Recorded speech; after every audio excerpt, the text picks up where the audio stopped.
Step 1 is place the microwave on a flat and dry surface. Step 2, check that the roller ring and glass tray are secure in the microwave.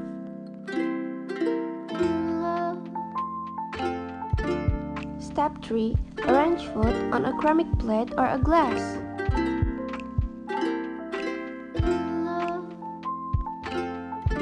Step 4, plug in the microwave into a grounded wall outlet. The next step is open the microwave and put the oatmeal in the microwave for 5 minutes.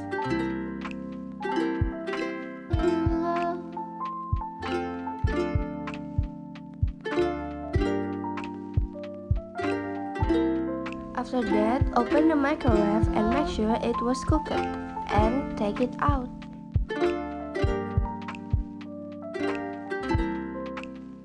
And leave the microwave slightly open until the microwave is completely cool. And unplug the microwave cable.